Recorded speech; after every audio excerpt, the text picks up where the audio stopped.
नमस्कार, मैं हूं सुनील और आप इस समय देखना शुरू कर चुके हैं अपना खास कार्यक्रम खबर बिहार। खबर बिहार में बातें करते हैं, बिहार की खबरें होती है बिहार की खबरों के साथ साथ देश दुनिया में क्या कुछ चल रहा है तमाम खबरों से हम आपको कराते हैं अपडेट। बिहार में शिक्षा रोजगार का क्या है हाल और गांव की सरकार को लेकर क्या कर रही है बिहार सरकार, तमाम खबरों से हम आपको कराते हैं अपडेट। दोस्तों, बिहार की खबरों से अपडेट रहने के लिए आप हमारे चैनल को सब्सक्राइब कर सकते हैं। अगर अब तक हमारे चैनल को सब्सक्राइब नहीं किए हैं या आप पहली बार चैनल पर आए हैं तो चैनल को जरूर सब्सक्राइब कर लीजिएगा। वीडियो पसंद आए तो लाइक जरूर कीजिएगा। बिहार के नियोजित शिक्षकों के लिए बड़ी खबर निकलकर सामने आई है। बिहार के नियोजित शिक्षकों के ट्रांसफर पोस्टिंग नीति की गजट जारी कर दी गई है, सार्वजनिक कर दी गई है। अब बिहार के नियोजित शिक्षकों के लिए, बीपीएससी से बाल शिक्षकों के लिए ट्रांसफर पोस्टिंग नीति जो बनी है उसकी सहूलियत को लेकर शैक्षणिक अनुमंडल बनेंगे, यानी पोस्टिंग और तबादला को लेकर शैक्षणिक अनुमंडल बनेंगे और उसके आधार पर उनकी पोस्टिंग होगी। जैसा कि आप जानते हैं कि शिक्षकों के लिए कहा गया कि कोई भी गृह अनुमंडल में नहीं रहेंगे।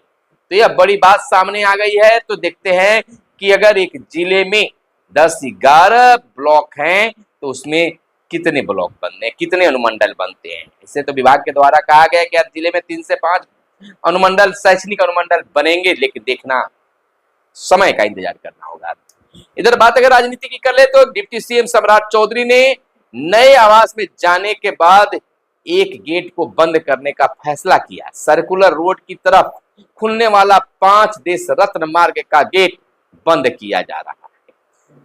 सम्राट ने ऐसा क्यों किया, इसके बारे में हम बता दें कि उनके मन में क्या था वो जाने। लेकिन अब तक जिसमें सम्राट चौधरी को आवास मिला है, जो भी डिप्टी सीएम गए हैं वो 5 साल पूरा नहीं कर पाए हैं। हो सकता है इसी उद्देश्य के काट को लेकर किसी ने बताया होगा तो वे गेट बंद करवा रहे हैं। और आगे की क्या बात है वह जाने। इधर केंद्रीय मंत्री चिराग पासवान अब सीआरपीएफ की जेड कैटेगरी की सुरक्षा के घेरे में रहेंगे। आईबी के अलर्ट के बाद मोदी सरकार ने यह फैसला लिया है।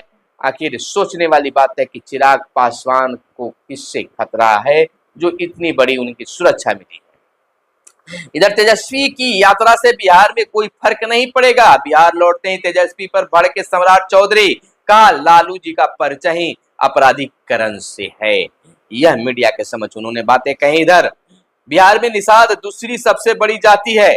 निषाद संकल्प यात्रा में बोले मुकेश सहनी अब अपनी सरकार बनाने की बारी है। तो एक बार फिर से मुकेश सहनी सभी को एकजुट करने में लगे हैं। इधर बिहार में शिक्षकों के ट्रांसफर पोस्टिंग की नई नियमावली की अधिसूचना जारी कर दी गई है। अब इस अधिसूचना के तहत अब बिहार के नियोजित शिक्षकों और बीपीएससी से बहाल शिक्षकों को ट्रांसफर पोस्टिंग किया जाएगा। अगले सप्ताह इसके आवेदन लेने की सूचना जारी की जा सकती है। वहीं आगे की खबर हम आपको बता दें कि मनरेगा के 790 करोड़ रुपए जिलों को जारी किया गया है। जीविका समूहों के लिए 522 करोड़ भेजे गए हैं। श्रवण कुमार का यह बयान आया है।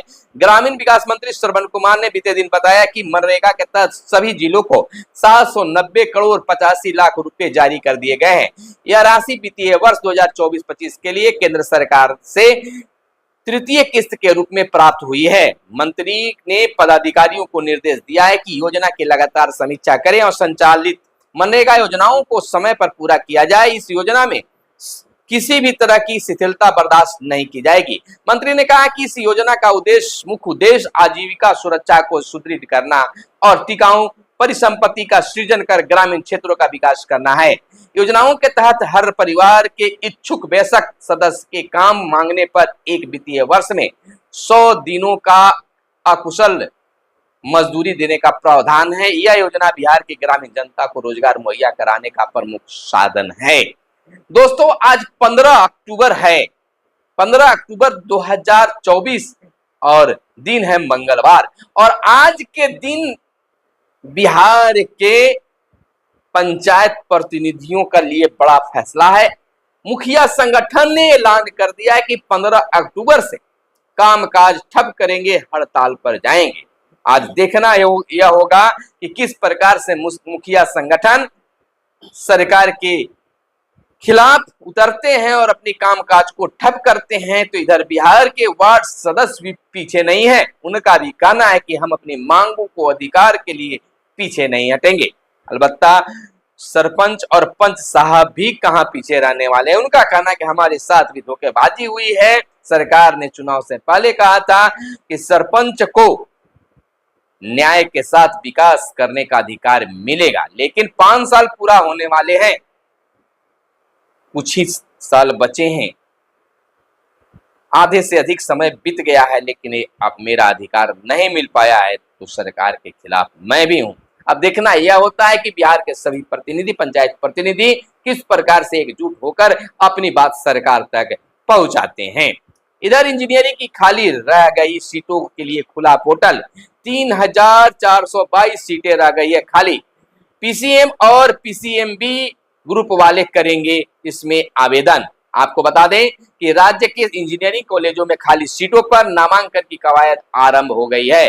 इसके लिए बीसीई ने अपना पोर्टल खोल दिया है। इसमें राज्य के 38 इंजीनियरिंग कॉलेजों में करीब 3400 सीटें खाली रह गई है। अब इन सीटों को भरने के लिए अभ्यर्थी 16 अक्टूबर तक यानी कि कल तक परिषद के पोर्टल पर ऑनलाइन प्रक्रिया पूरी करेंगे। वहीं संपत्ति कर के लिए पंजीकरण नहीं कराने वालों को भरना होगा 100% तक का जुर्माना। राजधानी में 26,000 फ्लैटों में रहने वालों को दिया गया था 31 सितंबर तक का समय। वार्ड 28 में सबसे अधिक फ्लैट पटना में है।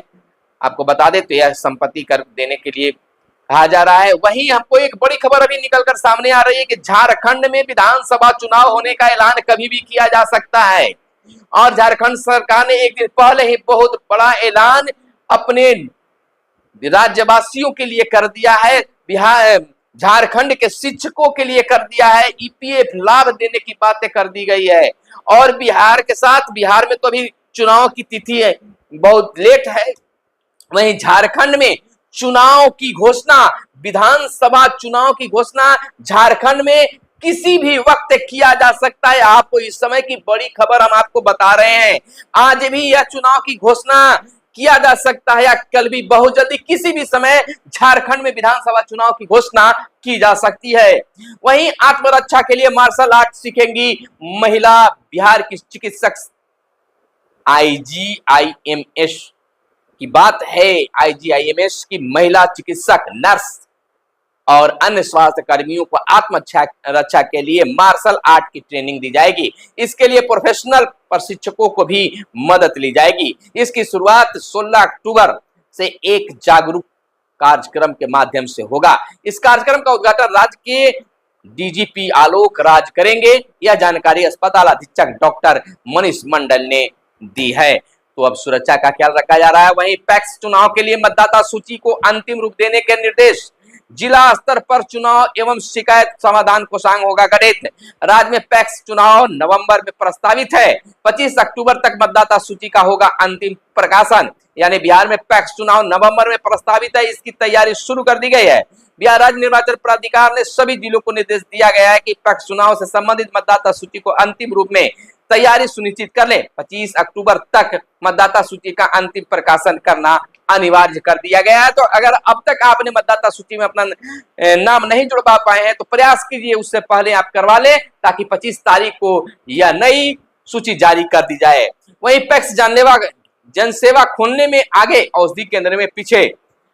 करीब 5800 पैक्सों में जनसेवा केंद्र खुले, 2803 कर रहे हैं काम। 6800 पैक्स हैं पूरे बिहार भर में। जन औषधि केंद्र का लाइसेंस 18 को, अभी 8 ने ही शुरू किया है इसका संचालन। तो यह बड़ी बात है पैक्सों के लिए। तो वहीं हर वर्ष 2 बार होगा शिक्षकों का प्रशिक्षण। केंद्र सरकार ने इसके लिए एक बड़ी राशि जारी कर दी है। शिक्षकों को यह बड़ी ट्रेनिंग दी जाएगी साल में 2 बार। केंद्र प्रायोजित ट्रेनिंग, टीचर ट्रेनिंग प्रोग्राम से लाभान्वित होंगे बिहार के करीब 5.5 लाख शिक्षक। जनवरी फरवरी में प्रशिक्षण कार्यक्रम का होगा शुभारंभ। तो यह शिक्षकों के लिए एक बड़ी मौका है, बड़ा अवसर है। इधर सीबीएसई के बच्चे सीखेंगे प्रोग्रामिंग, कोडिंग। 4 नवंबर से 17 दिसंबर तक होगा बूट कैंप। तो सीबीएसई के बच्चे जो हैं खास प्रोग्रामिंग कोडिंग सीखेंगे। इसके लिए बातें आ गई है सामने। बिहार के सरकारी स्कूलों की जीआई मैपिंग होगी, आंकड़ों के साथ नक्शा बनाया जाएगा। स्कूल का रास्ता, ग्रामीण क्षेत्र की आबादी व उसका क्षेत्रफल जैसी जानकारियां रहेगी। तो यह बड़ी बात हो रही है राज्य के 76,000 स्कूलों की। आपको बता दें कि geographical information system GIS mapping होगी, इसका नक्शा तैयार होगा। इसमें किस ग्रामीण क्षेत्र में स्कूल है, इसका क्षेत्रफल कितना है, स्कूल तक पहुंचने का रास्ता, ग्रामीण क्षेत्र की आबादी और इसका क्षेत्रफल, प्रखंड सहित अन्य जानकारी भी नक्शे में देनी होगी। इधर ड्राइविंग लाइसेंस में मोबाइल नंबर अपडेट नहीं करने पर होगी अब कार्रवाई। परिवहन विभाग ने लोगों को 1 महीने का दिया था समय। दुर्घटना होने पर वाहन मालिक की पहचान में होती है दिक्कत। आपको बता दें कि पिंटू कुमार एडिशनल डीटीओ पटना का कहना है कि मोबाइल नंबर अपडेट करने के लिए 1 माह का समय दिया गया था। जिन्होंने आधार नंबर से लिंक मोबाइल नंबर को ड्राइविंग लाइसेंस से अपडेट नहीं किया है, उन पर कार्रवाई होगी। तो यह बड़ी बात हो गई है। वहीं जमीन से जुड़े कार्यों में अररिया फिशरी पटना 34वें स्थान पर। आपको बता दें कि 8 बिंदुओं पर समीक्षा कर दिए गए हैं अंक। राजस्व एवं भूमि सुधार के लिए कह सकते हैं कि यह बातें आई है। वहीं हमको बता दें कि राजस्व एवं भूमि सुधार विभाग ने जिला स्तर पर विभाग के स्तर से चलने वाली सभी तरह की योजनाओं एवं कार्यों की समीक्षा कर तमाम जिलों के डीएम की रैंकिंग की है। अररिया जिला फिशरी साबित हुई है तो पटना का स्थान नीचे से 5वें 34वें स्थान कह सकते हैं पैदान पर आया है। पहला मौका है जब जिलाधिकारियों की रैंकिंग की गई है। उन्हें राजस्व विभाग की सभी प्रमुख योजनाओं की जिला स्तर पर मॉनिटरिंग और उसमें सफल क्रियान्वयन को आधार बनाते हुए अंक दिए गए हैं। 8 बिंदुओं पर की गई है इस समीक्षा में जमीन से संबंधित समीक्षा, योजनाओं की और कार्यों की मॉनिटरिंग तथा क्रियान्वयन सबसे फिशरी अररिया रहा है। डीएम यहाँ के अनिल कुमार तो ये फिसलते हुए साबित हुए हैं।